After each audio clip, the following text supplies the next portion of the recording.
जी अस्सलाम वालेकुम रहमतुल्लाहि व बरकातुहू।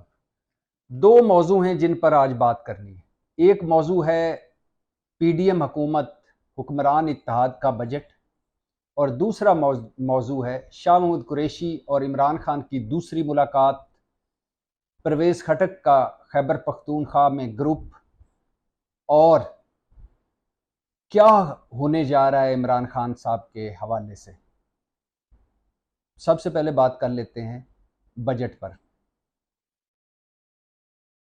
कमाल बजट पेश किया है, कमाल परफॉर्मेंस रही नवाज शरीफ साहब की तजर्बाकार टीम की, शहबाज गवर्नेंस, शहबाज स्पीड की, बाबाए मईशत इसहाक डार की मईशत दानी की।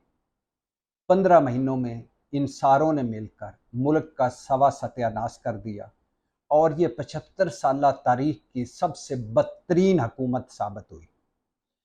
अब जो कुछ इसहाक डार साहब ने बजट में कहा है उस पर यकीन ना कीजिए, क्योंकि इसहाक डार साहब वो वाहिद वजीर ख़जाना है, कई मरतबा बता चुका हूँ, जिनको IMF जुर्माना कर चुका है झूठ बोलने पर, जाली अदादोशुमार पेश करने पर।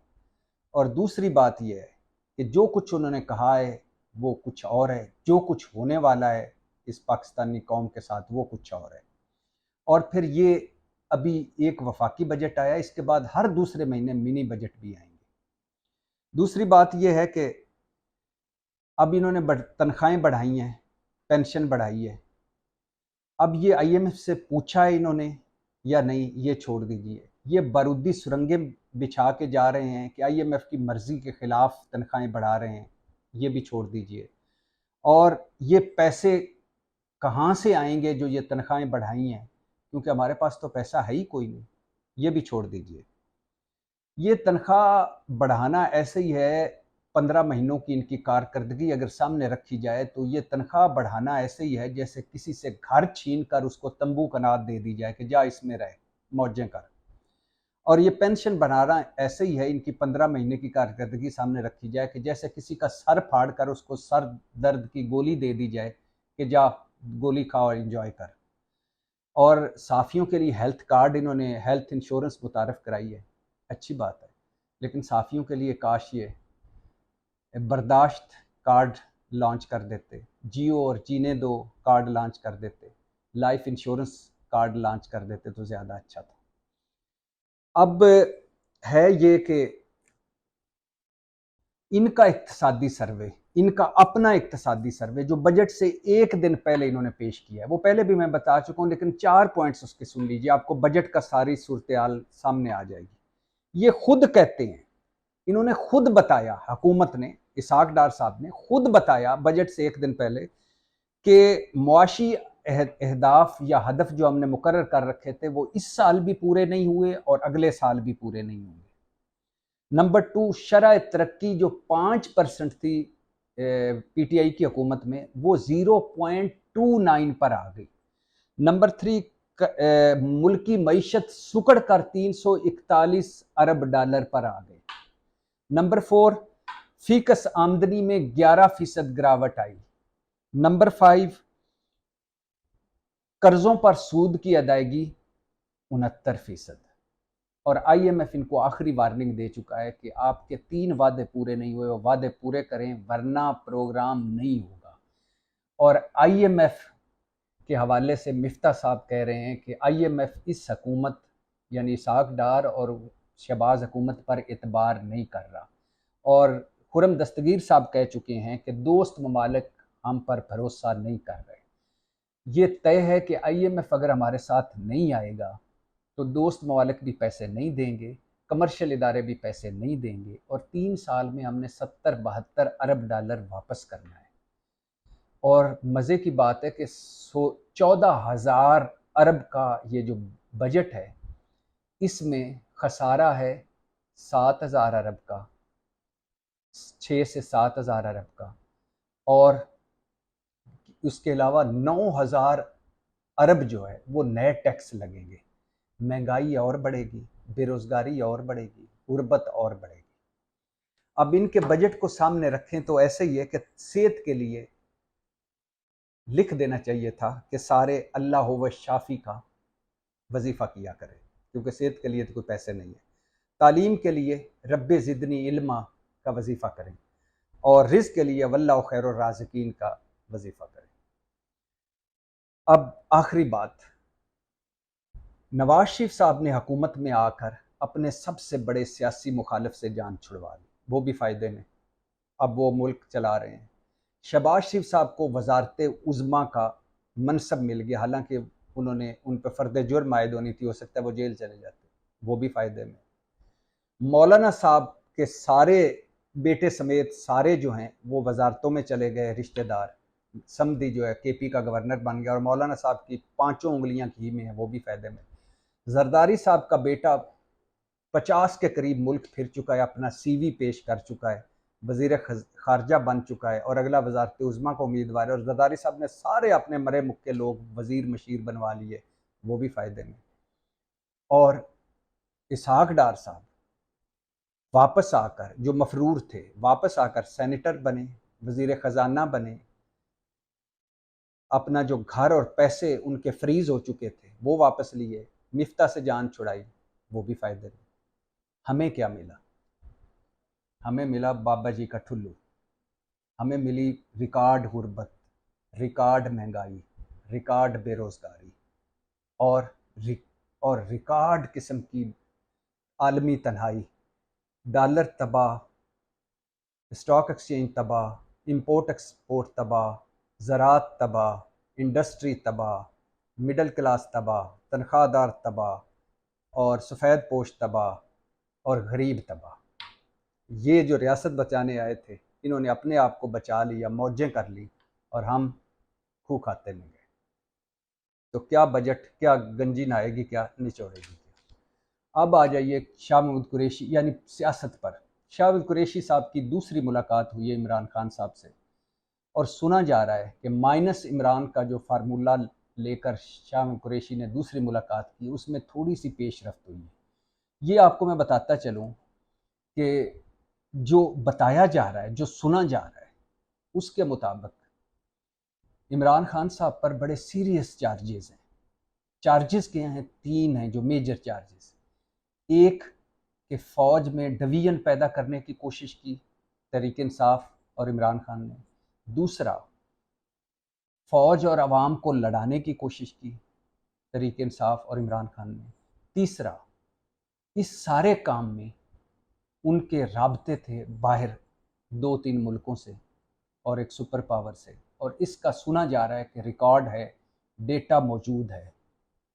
तो इसलिए जो लोग पकड़े गए हैं उनकी तफ्तीश और तहकीक के बाद जो चीज़ें सामने आई, जो सियासतदान तहरीक इंसाफ के इमरान खान को छोड़ गए हैं उनके बयानात, जो पिछले 14 महीनों से data, mobile data, geo fencing वो रिकॉर्ड, और जो 9 मई को जियो फेंसिंग और जियो डेटा जो लोग जिन जमान पार्क से राब्ते में थे, ये लोग, तो घेरा तंग है इमरान खान के ख़िलाफ़।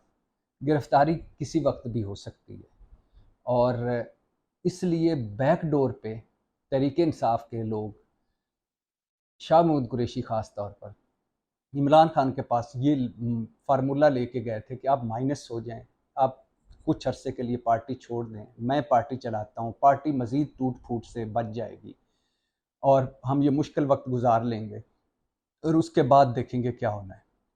जहांगीर तरीन साहब की पार्टी के बारे में शाह महमूद कुरैशी साहब ने एक बड़ा दिलचस्प फिक्रा कहा। उन्होंने कहा कि इस्तेकाम पाकिस्तान पार्टी, मतलब जहांगीर तरीन की पार्टी ऐसे ही है जैसे किसी मरीज़ को हस्पताल लाया जाए और डॉक्टर उसे चेक करके कहें कि इसकी तो रास्ते में ही वफ़ात हो गई है, मतलब पार्टी बनने से पहले ही फौत हो गई है। और दूसरी बात, इसके जवाब में अलीम खान साहब ने शाह महमूद कुरैशी साहब को कहा कि मोहतरम कुरैशी साहब, इज़्ज़त और ज़िल्लत जो है वो अल्लाह के हाथ में है, वही अल्लाह जानता है कि कौन रास्ते में फ़ौत हो चुका है या किसका दी एंड होने वाला है। उन्होंने भी एक तंज़ किया कि आपका दी एंड होने वाला है। तो अब, और मैंने जैसे बताया ना, टूट फूट होगी तहरीक इंसाफ से, और खैबर पख्तूनख्वा का ग्रुप बन गया है। परवेज़ खटक साहब के साथ सारे मिल गए हैं, शाह फरमान मिल गए हैं, असद कैसर मिल गए हैं, महमूद खान जो उनके हरीफ थे सियासी मुखालिफ थे वो भी साथ मिल गए और उन्होंने तकरीबन 90% तरीके इंसाफ जो खैबर पख्तूनख्वा की थी उनको साथ मिला लिया है। अब वो इंतज़ार कर रहे हैं कि अगर इमरान खान साहब शाह महमूद कुरैशी के कंधे पर या सर पर हाथ रखें और कहें कि आप पार्टी चलाएं, तो वो सारे लोग जो खैबर पख्तूनख्वा के हैं वो शाह महमूद कुरैशी के साथ मिल जाएंगे। और अगर इमरान खान साहब इससे इनकार कर देते हैं कि मैं बिल्कुल माइनस नहीं हूँगा, मैं बिल्कुल पार्टी चेयरमैनी नहीं छोड़ूंगा, मैं सियासत करूँगा और मैं जैसे वो कह रहे हैं कि मैं आखिरी गेंद तक लड़ूंगा, तो फिर वो हो सकता है आपको अगले चंद दिनों में खैबर पख्तूनख्वा की, ये मेरा याद रखिएगा अल्फाज, खैबर पख्तूनख्वा के परवेज़ खटक और बहुत बड़ा ग्रुप जहांगीर तरीन की पार्टी में शामिल हो जाए या इलेहदा धड़ा बना ले पाकिस्तान तहरीक इंसाफ नज़रियाती ग्रुप, इस तरह का धड़ा बना ले। तो 2-3 बातें ज़हन में रखिएगा। बेहतर सूरत हाल इस वक्त लग रही है शाह महमूद कुरैशी और इमरान खान साहब के दरमियान। हो सकता है इमरान खान साहब आगे को देख करके शायद मुझे जेल जाना पड़े, शायद मेरे मुकदमे हों, शायद मुझे नाहली की तरफ जाना पड़े, तो मैं शाह महमूद कुरैशी के सर पे हाथ रखता हूँ कि पार्टी को चलाएं और सारों को अपने झंडे तले इकट्ठे करें ताकि अगले इलेक्शन की तैयारी कर सकें। इस तरफ बात जाती दिखाई दे रही है लेकिन अभी कोई हतमी नहीं है। अगर ये कामयाब हो गई तो खैबर पख्तूनख्वा के सारे लोग और पंजाब के सारे लोग और पूरे मुल्क के सारे लोग जो अभी कहीं नहीं गए वो सारे शाह महमूद कुरैशी के झंडे तले आ जाएंगे और हो सकता है माइनस इमरान जो हमारे मौजूदा निज़ाम है इसको कबूल भी हो। लेकिन अगर इमरान खान साहब नहीं कहते तो फिर आप कुछ दिनों बाद ये प्रेस कॉन्फ्रेंस देखेंगे, कुछ और लोग भी जहांगीर तरीन में आते देखेंगे और खैबर पख्तूनख्वा का जो इमरान खान का गढ़ और घर है उसमें हो सकता है परवेज़ खटक साहब या अपना इलेहदा धड़ा बना लें या जहांगीर तरीन साहब के साथ मिल लें।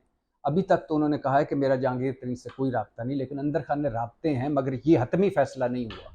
ये सारा इस वक्त इंतज़ार हो रहा है कि शाह महमूद कुरैशी जो हैं वो किस इमरान खान को मना सकते हैं या नहीं मना सकते। कोई शक ही नहीं इसमें कि सारा वोट बैंक इमरान खान का है, पाकिस्तान तहरीक इंसाफ और सारों का। कोई शक ही नहीं है कि जहांगीर तरीन साहब की सारी पार्टी, जिनके बारे में 2 थ्योरीज चल रही हैं कि एक वो जो जीतेंगे वो सीट एडजस्टमेंट करेंगे नून लीग से पंजाब में, तो अगर वो नून लीग से पंजाब में मिल जाते हैं तो इसका मतलब है और उनका एक और पॉइंट नीचे आ जाएगा। लेकिन ये तब की बातें जब फेयर एंड फ्री इलेक्शन हो। अगर इलेक्शन ही जैसे हमारे मुल्क में होते हैं ऐसे हुए तो फिर तो वही जीतेगा जो जीतेगा। तो वो जहांगीर तरीन का ग्रुप कहीं पीपल्स पार्टी के साथ भी सीट एडजस्टमेंट करेगा, कहीं नून लीग के साथ भी सीट एडजस्टमेंट करेगा और जो मेजर जीतेगा बड़ी पार्टी होगी उसके साथ हो सकता है इत्तेहादी भी हो जाए, काफ लीग और जहांगीर तरीन ग्रुप।